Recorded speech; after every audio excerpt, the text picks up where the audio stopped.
Good morning. Coming to you from Chiang Mai, Thailand.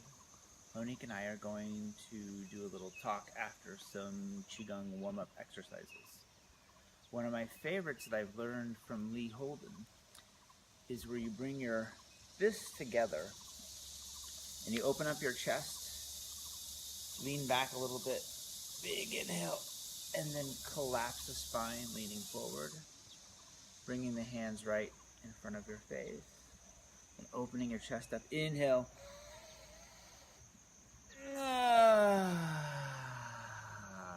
One more.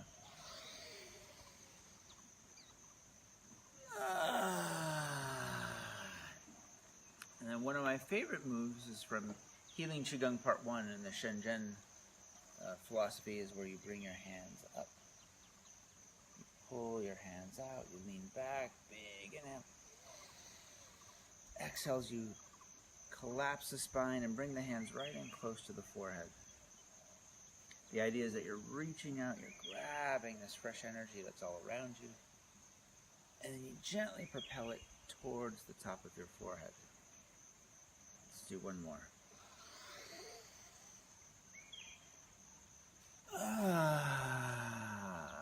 And then you bring the hands down. Pull the hands up towards your forehead like you're creating little reindeer antlers. Elbows are bent, and then you push out. And you stretch. Inhale as you lean forward.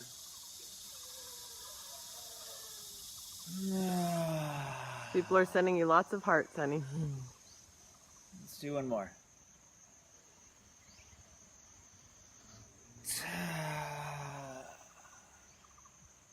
And then this is another one of my favorite moves, where you bring your hands down and you pull energy up from the earth and you bring it right up to your heart. And collapse the spine, leaning forward. Hands are stuck together, pulling energy up through that bottom chakra, come all the way up to the heart. And release.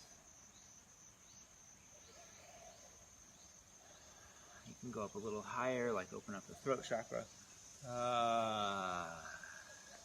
You can come up to the third eye, open up your intuition, go up above the head, connect with that divine source energy, and then you can come back down. Sixth chakra, fifth chakra. Hello, Alan and Derek. We love you. Third chakra, second chakra, first chakra. Your hands come to your sides, and this is where I just like to pause for a moment. Feel the hands tingling and your body buzzing. Hey, Farah. Just notice how your body feels. Oh, Emily's on. Hi, Emily. Emily Ora? Mm-hmm. Oh, nice. Hello, Emily. Hi, Yona. So, I am all dressed up today. Guess what? Why? Because I'm going to visit Montauk Chia's place, the Healing Tao Gardens, which is just a few miles outside of Hi, Chiang Mai. Derek. And this Chia has been someone I've looked up to for a long time. Like, he's been teaching Qigong to groups for long periods of time. And I'm not dressed up. Monique's in a robe. You want to see her robe? It's finally my day off after super intense teachings. Yeah. Yeah. So anyway, So yes, we're going to the Tao Gardens in a couple of hours. But we thought that the topic that we talk about today is about really owning and accepting and like appreciating the gifts that you have. I wasn't comfortable on that rock. I have to be over here. And we've been doing a lot of private sessions with these amazing women that showed up from China. And one common theme that's happened a lot in this last year is that their spirits will come show up. And so like we were working with this one woman this time, and when we worked with her last year, then her mom showed up, and her mom had committed suicide, and so there was all of this healing that got to take place, and like really all of this information that just was able to come through, that because I had stopped being afraid of listening to the voices and the sounds and the sights that other people couldn't hear, that I was able to just appreciate and own it and say, hey, your mom's here, do you want to hear what she has to say? And in this session, then her dad showed up. And so there was this most amazing I don't even know how to describe it. It's like when I was little, then I used to get punished and I would be thrown to the psychiatric hospital, or like really bad things would happen when I start talking about my gifts. And so little by little, then I stopped talking about it. I tried to figure out what reality was. And then the last few years, and it's like it's become this big celebration. And so the more that I take care of myself and I offer myself self-care to be able to go inward, then the more that I'm able to really have resources to my gifts. So whether we're in workshop space and there's angels or fairies or spirits or other beings that are there in the room saying, here, go in this direction. That we're in a private session and someone shows up from their ancestry or their past generations, then are able to just go with the flow and say, hey, guess what? Your mom's here. Would you like to hear that? And it's been this amazing journey of, instead of being punished or instead of being afraid of my gifts, of being able to just show up and say, guess what? Thank you so much for showing up today. How can I help you? Let's stand up, because this rock is really hard. Imagine that, rocks are really hard. So what do you want to say about the subject? Well, I'd like to say that I was one of the first people to really help you get excited about your gifts again, that I encouraged. Yeah, and I think it's really an extraordinary power to watch someone connect with someone who is passed on and someone that they love and cherish and care about, and have a chance to have some closure. I mean, it's really, and then to watch this person like cry and really let go of a whole bunch of baggage that they've been holding on to, like, oh, I didn't get a chance to say goodbye, I didn't get a chance to say this to them, and have that opportunity is really an amazing, I mean, it's a spectacle to behold. So I feel very blessed to be able to help facilitate that meeting between souls that have not seen each other in a very long time. And that's just like one area or one way that my gifts show up. And so what we're encouraging you in this video is to start getting in touch with, like, everybody that's watching, or if you're going to watch it, close your eyes for a minute. Stop moving. Honey, there's people sweeping and they can't hear Peter us. wants to move, so I guess let's just walk. Come on. Go ahead. Well, you can share with him. All right. I think we're going to finish this video because we're both getting triggered about whatever. But I got to go now, and Monique has phone calls and stuff to do. We love you, and it's been amazing. Bye-bye. Hello. Let's come back to part 2. We had to move because there was a lot of people sweeping leaves, and it was very loud, so we were like, let's just go into the back on our back porch where we have a little more privacy. So we're talking about how to really own your gifts. And so I really want to invite each of you to be able to go into a meditation where you can start remembering what were the gifts that you were born with. Because I really feel like every single one of us as children, like if you look into a baby's eyes, see how deep that their knowing is of themselves, of the world, and it's just as we get older that our gifts get covered up. So I'm going to invite all of you that are watching live or that will watch to just take a few moments and close your eyes and just imagine that you're going back in time. And you're going back until the time that you were 3 or 4 or 5 years old. Whatever age chooses to show up in your field. And just allow yourself to start getting in touch with, what are your gifts? What are your inner knowing? What are those things that that little 3 or 4 or 5-year-old you already came to this planet knowing? What are the talents that you naturally have? Do you love to dance? Do you love to sing? Do you love to tell stories? Like, what are the aspects of yourself that you would never want to run away from? That just feels so good in your whole being. Maybe you know that love is the grandest thing on the planet. So just take another minute or two, really getting in touch with that little you.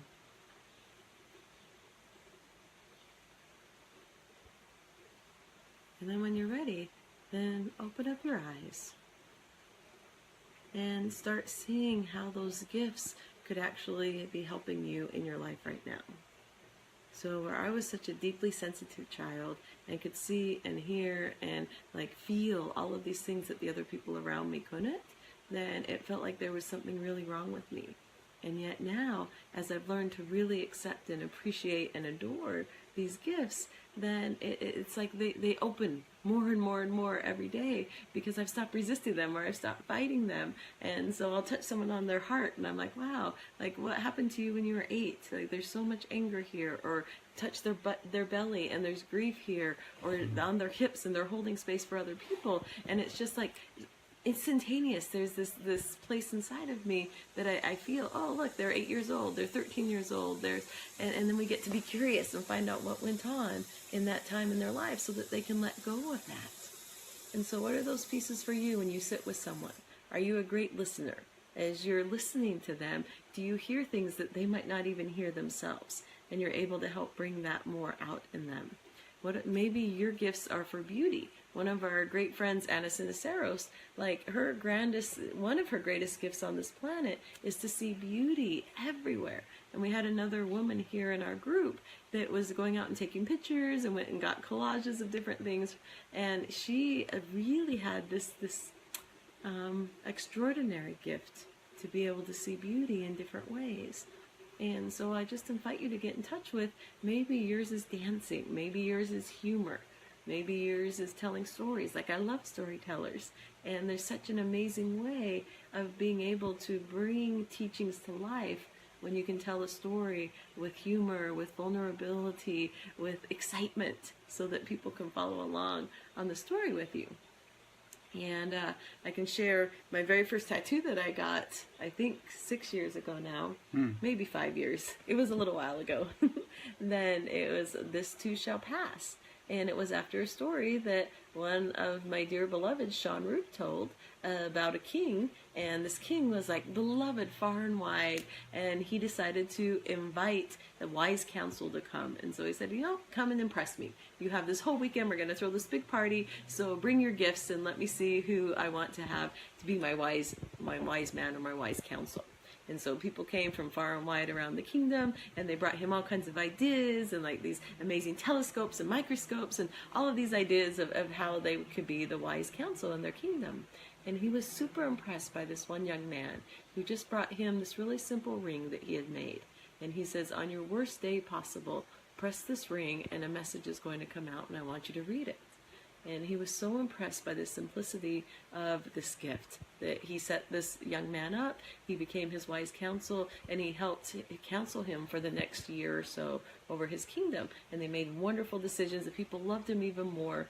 But then about a year later, then the neighboring kingdom came and said, you know what, your kingdom is prospering, I want it. And so they came and started attacking, and they ended up taking over the castle. And the king barely escaped with his life. So he's riding on his horse, and his horse gets stuck in quicksand.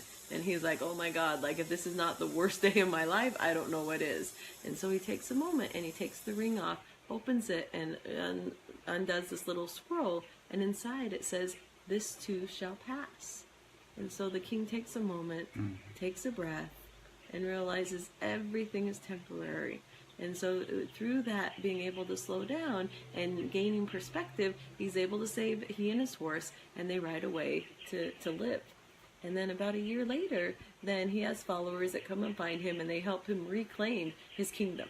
And so everybody's celebrating, and they're making this big, huge party, and they're about to re-crown him, put the crown on his head. And then that young man, his wise counsel, walks back up to him, and he's all, king, it's time to take the ring out again and read it again. And so the idea is that whether it's your worst day ever or your best day ever, it's keeping inside of your heart, this too shall pass. And that's the gift of a great story, of really being able to take someone along on the ride of what it is that you're wanting to offer, and so they can feel it in their body. So what do you think some of your greatest gifts are, Peter? My adaptability has been a gift I've had since childhood. All through my younger years of growing up, I've had many teachers and friends say, wow, you're a quick learner. You are so adaptable in how you can go from situation to situation and no matter how different they are, you can assimilate into the situation and really be friendly and sociable and funny and get along with all types of people from all walks of life. So I really pride myself on that I can connect with many different types of people and show them how to really be in touch with their heart and find joy wherever they're at.